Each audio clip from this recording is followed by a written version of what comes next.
Oke, bayangkan Anda mendatangi sebuah rumah sakit, ya. Anda datang dengan keluhan tubuh yang sering lemas, dan ada nyeri yang rasanya tuh nggak biasa banget. Terus Anda bawa hasil ronsen yang tanpa Anda sadari nih, menunjukkan kalau ada kegagalan sistemik di dalam tubuh Anda. Ada sel kanker agresif yang lagi menjalar diam-diam. Situasi yang cukup mengerikan ya. Benar. Tapi tunggu, bagian terburuknya bukan itu. Dokter di sana cuma melihat Anda sekilas, ngecek suhu tubuh, terus dia senyum dan bilang, Anda ini cuma kelelahan dan kena gejala flu biasa.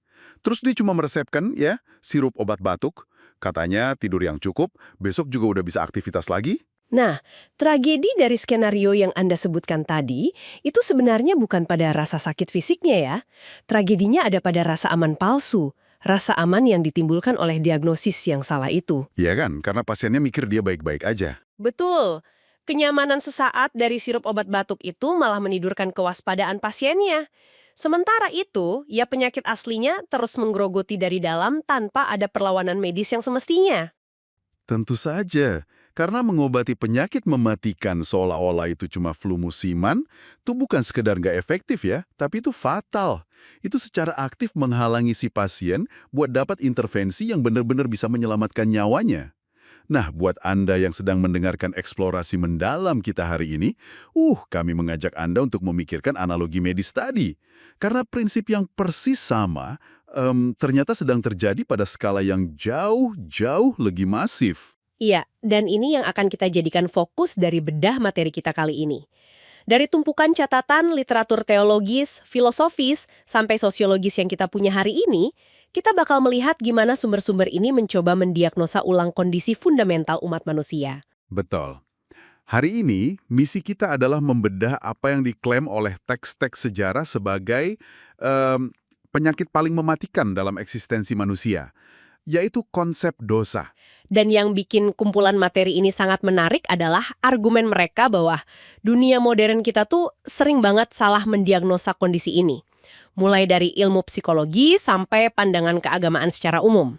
Ibaratnya mereka meresepkan sirup obat batuk tadi untuk sebuah kondisi kegagalan sistemik. Wah, analogi yang pas banget.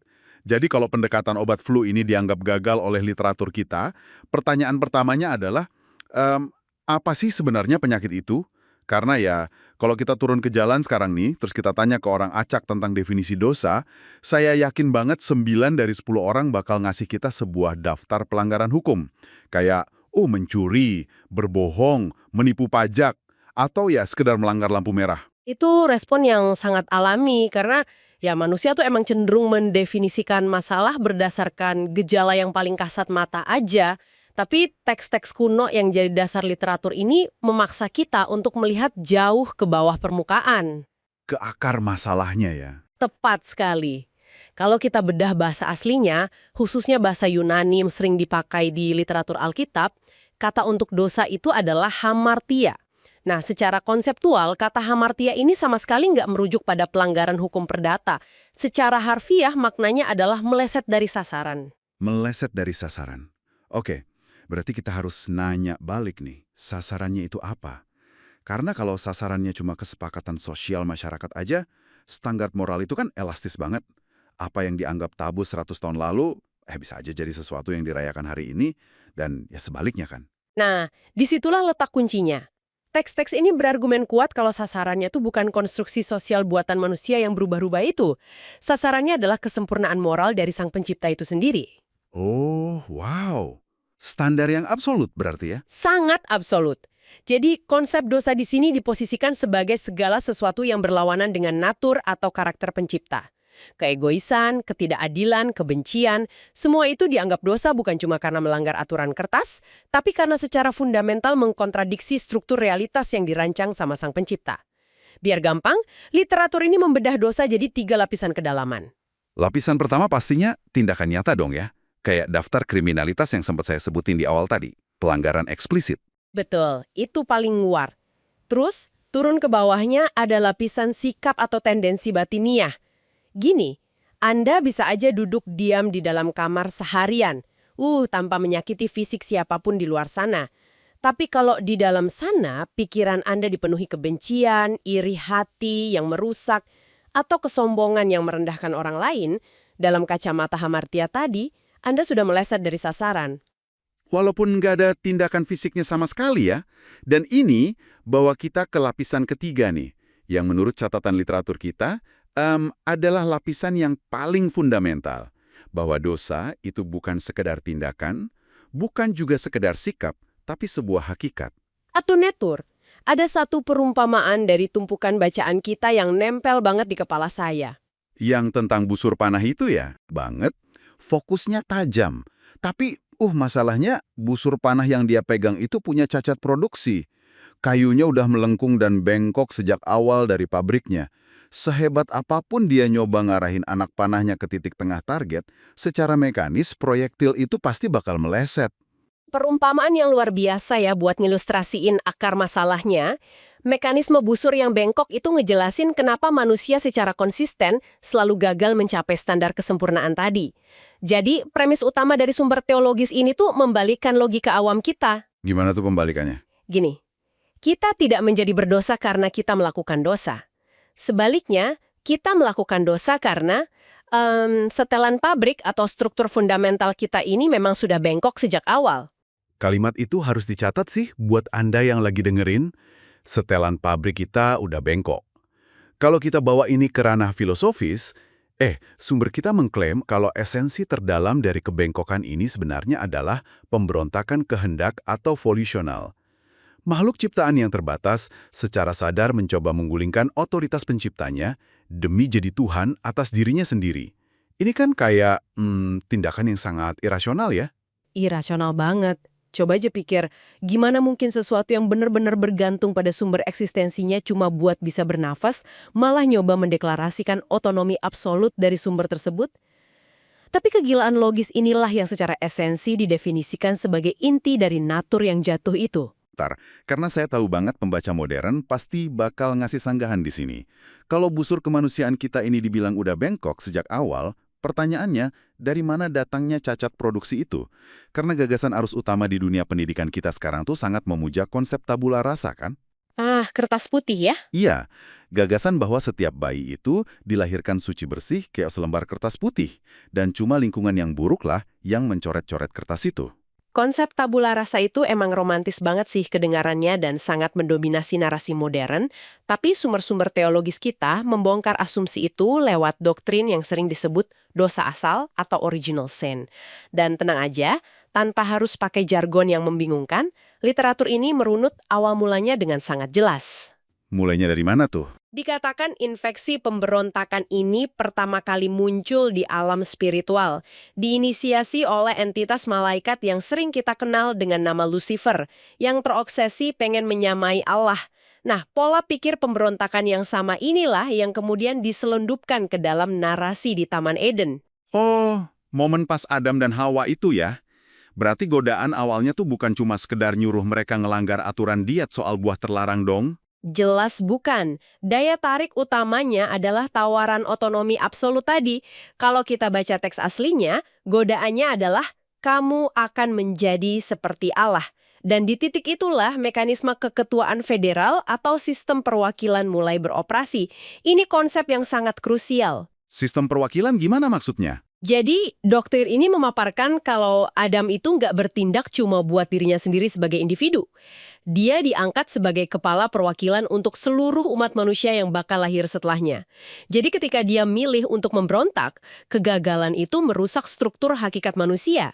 Dia mewariskan apa yang disebut inherited corruption, atau kerusakan bawaan yang terus menurun ke seluruh keturunannya. Tunggu dulu, saya harus nyela di sini.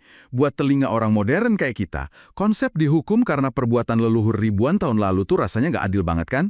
Kenapa saya harus lahir dengan busur yang bengkok cuma gara-gara kesalahan orang yang nggak pernah saya kenal? Sanggahan yang wajar banget sih, apalagi kultur kita sekarang kan individualis banget ya. Tapi kalau kita lihat dari kacamata struktural, konsep perwakilan ini tuh terjadi setiap hari di depan mata kita. Coba bayangin, ada seorang CEO dari sebuah perusahaan raksasa. Oke. CEO ini dengan sadar memanipulasi saham sampai perusahaannya bangkrut total. Nah, puluhan ribu karyawan di bawahnya pasti bakal kehilangan pekerjaan, hilang asuransi, dan menderita dampak finansial. Karyawan-karyawan ini kan nggak ikut memanipulasi saham, ya kan? Benar juga, mereka nggak ikut salah. Tapi karena secara struktural mereka ada di bawah perwakilan si CEO itu, mereka tetap menanggung efek kerusakannya secara penuh. Teologi ini mengklaim bahwa umat manusia adalah entitas korporat di bawah perwakilan Adam tadi. Analogi CEO itu lumayan ngejembatanin logika hukumnya sih. Dan kalau kita singkirkan dulu deh debat teoretisnya. Terus kita lihat ke observasi di keseharian kita. Bukti dari kerusakan bawaan ini sebenarnya mustahil buat disangkal. Balik lagi ke konsep tabula rasa tadi. Kalau beneran bayi lahir kayak kertas putih yang suci, kenapa kita nggak pernah perlu ngajarin balita cara berbohong demi ngindarin hukuman? Ya karena insting mempertahankan dirinya udah ada. Betul. Atau ngajarin mereka buat ngerebut mainan sambil teriak, ini punyaku. Nggak perlu diajarin, mereka ngelakuinya secara naluriah. Justru kita sebagai orang tua yang harus setengah mati ngajarin mereka buat berbagi, buat ngantri, buat berempati. Kalau emang kerusakan itu murni produk lingkungan, dari mana balita umur 2 tahun yang dirawat penuh kasih sayang bisa punya egoisme sekuat itu? Bukti keseharian ini memvalidasi kalau default batin kita emang udah berpusat pada diri sendiri. Observasi psikologis yang tajam sih. Dan ini bawa kita ke pertanyaan gede selanjutnya. Kalau bukti kerusakannya udah sejelas itu, bahkan di ruang bermain anak-anak kita, kenapa dunia intelektual modern, khususnya ilmu psikologi dan banyak pandangan agama dunia, justru sering meremehkan realitas ini? Kenapa ada keengganan buat ngakuin hakikat kita yang rusak? Iya juga ya. Kalau gejalanya ada di depan hidung kita, kenapa kita secara kolektif kayak bersepakat buat tutup mata? Nah, literatur kita punya istilah spesifik buat fenomena kebutaan ini. Namanya adalah dampak noetik dari dosa. Atau gampangnya, efek pada akal budi kita. Dosa bikin intelektualitas kita jadi rabun terhadap kebenaran spiritual. Rabun intelektual, oke. Jadi, kerusakan itu nggak cuma mencemari moral kita, tapi memunculkan bias kognitif yang ekstrim. Manusia, secara bawah sadar, akan terus menekan kebenaran objektif, karena kalau mereka ngakuin kebenaran itu, berarti mereka harus nyerahin otonomi mereka balik ke Sang Pencipta. Jadi ini kayak disonansi kognitif skala kosmik ya. Karena akal budi kita udah ikut bengkok, kita malah pakai kecerdasan kita buat bikin rasionalisasi rumit demi menyangkal kebengkokan itu sendiri. Kita bikin teori-teori biar kita bebas dari status bersalah. Tepat banget. Anda bisa lihat ini jelas di perkembangan psikologi sekuler modern. Konsep dosa itu kan pelan-pelan dihilangkan dari literatur akademis, diganti sama istilah klinis. Egoisme direduksi jadi sekedar malah adaptasi sosiologis, atau kekejaman dianggap cuma sebagai insting bertahan hidup sisa-sisa evolusi primata. Kadang murni disalahkan ke trauma lingkungan. Memang sih, kita nggak memungkiri kalau trauma atau kondisi mental itu real dan butuh penanganan medis. Tapi pas literatur kita ngeritik reduksi ini, ada satu ironi besar yang mereka soroti. Kalau kita memperlakukan dosa murni sebagai penyakit psikologis, itu sebenarnya merendahkan martabat kemanusiaan kita sendiri. Merendahkan gimana maksudnya? Karena itu mencabut status kita sebagai agen moral yang bebas. Kalau Anda cuma kumpulan respons biologis yang dikendalikan masa lalu, ya Anda nggak bisa dimintai pertanggungjawaban kalau berbuat jahat, dan nggak bisa dipuji kalau berbuat baik. Kita direduksi jadi mesin, bukan makhluk berkehendak.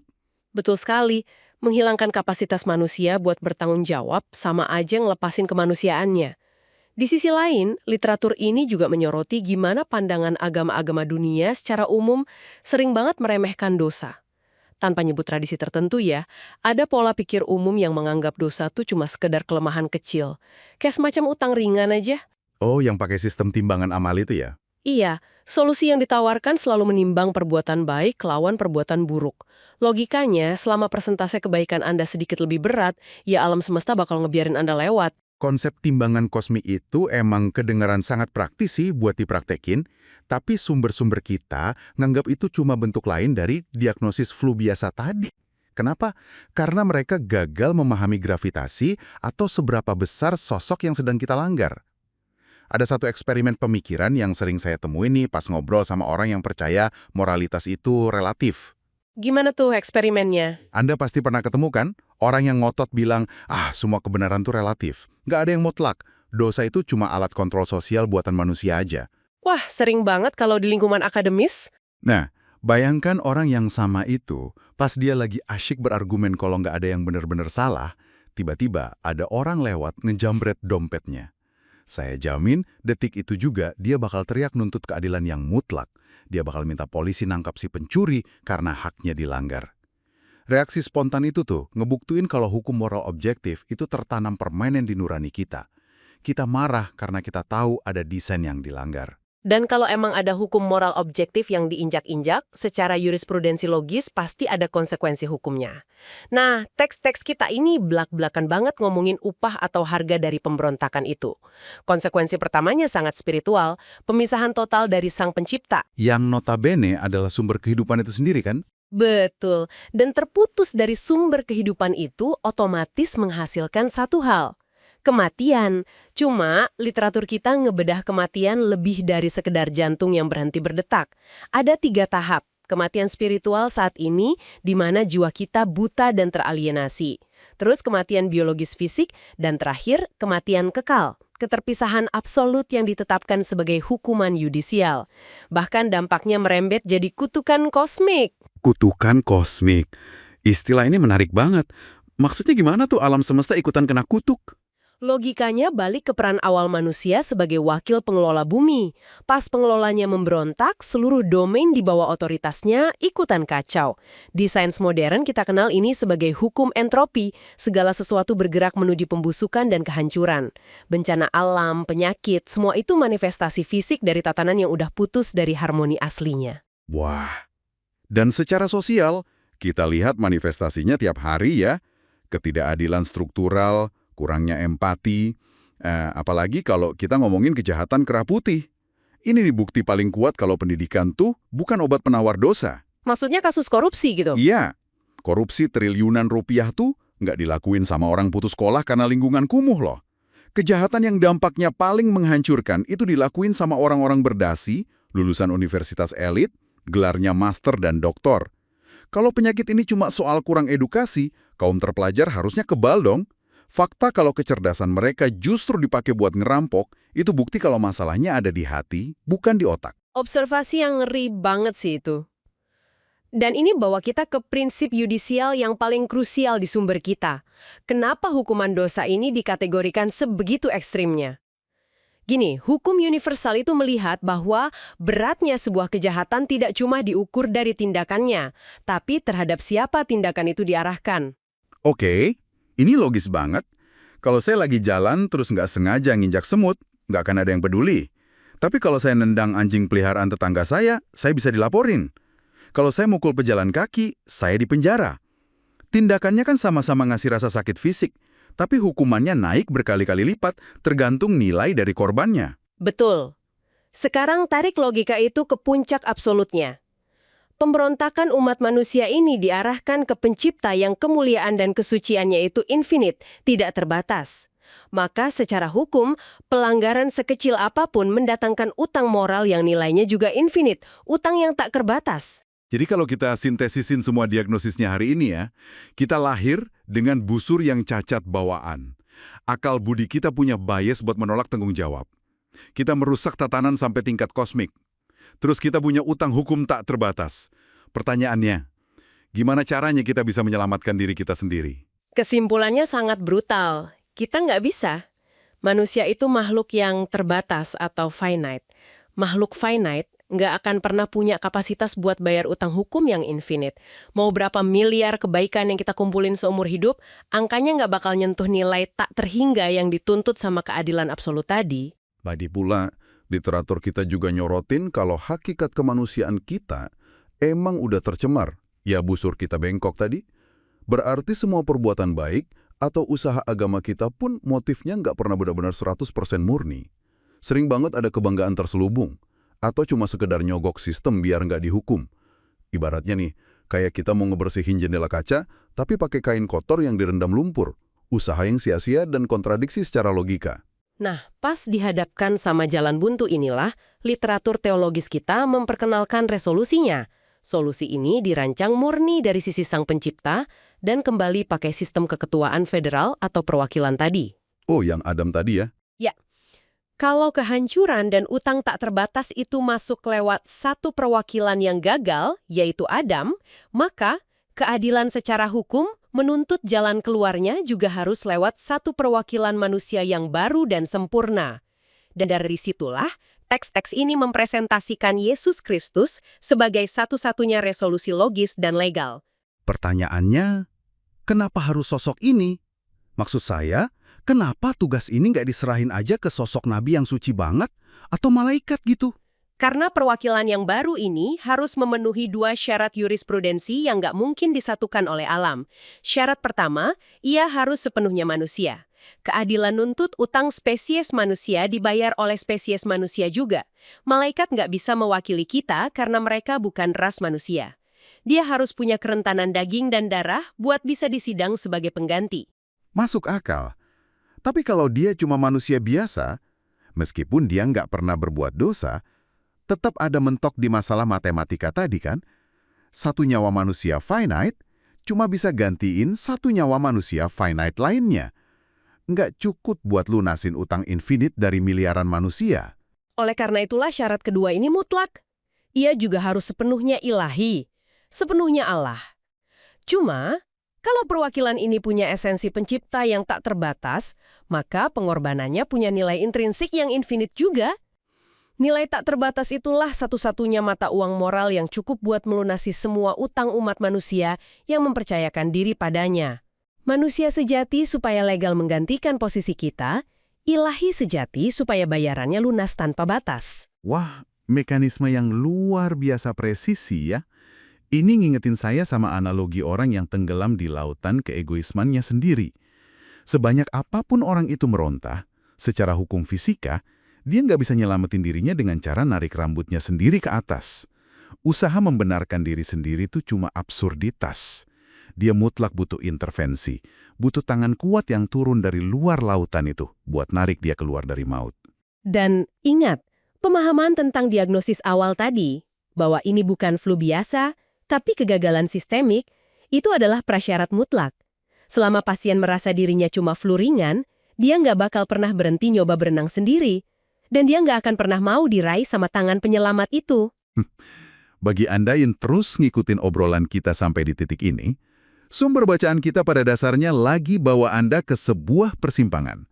Setelah kita membongkar realitas bahwa kondisi kemanusiaan kita ini mengalami kerusakan hakikat infeksi yang nggak bisa disembuhkan sama self-healing atau ditutupi lembaran kain kotor perbuatan baik, teks ini menantang pemikiran kita.